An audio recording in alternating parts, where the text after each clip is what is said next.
What's up guys, and welcome back to the channel. If your goal is bigger and more aesthetic arms, there are 5 different exercises you should be doing.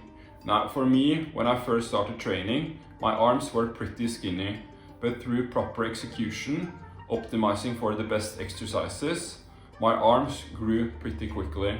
One thing to keep in mind is that the triceps actually make up around 2/3 of the arm size, which is why it makes sense to put a little bit more focus on the triceps. Let's get into it. First up is the seated Bayesian curls. This is an exercise I've only recently started doing, but I really like this variation. Compared to the standing version, I feel much more stable and it's easier to really isolate the biceps. You also get a much better stretch since your arm is positioned behind your body. Focus on controlling the movement and really taking advantage of that stretched position. One quick tip is to place a heavy plate behind the bench to stop it from sliding backwards. That way, when you just finished your set, you can just push back with your legs instead of having to get up or drop the cable stack.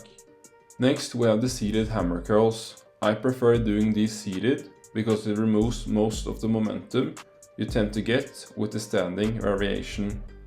That makes it much easier to keep the tension on the arms and perform the movement properly. I have also included this exercise because it's great for building overall arm thickness, especially by targeting the brachialis.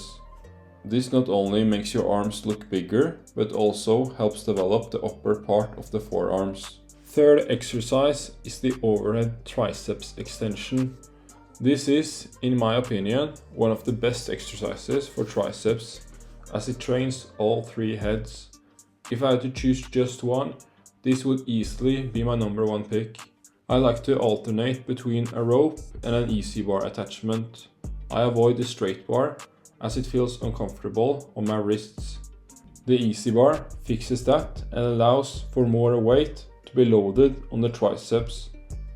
The rope feels more natural and gives me a slightly better range of motion and tension.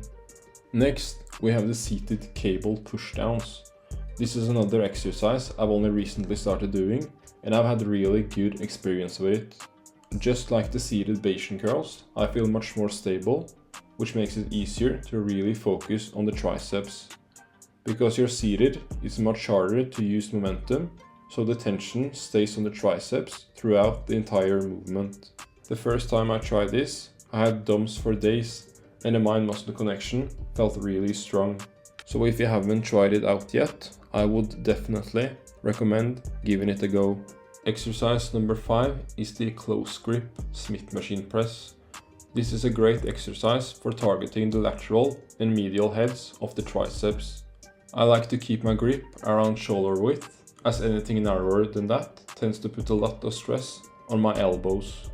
The Smith machine also gives more stability, which makes it easier to focus on the triceps and push the set to failure. From there, keep the movement controlled and focus on driving through the triceps. So those are the 5 exercises I would highly recommend adding to your training. And with that wraps up our series 5 exercises you should be doing for each muscle group.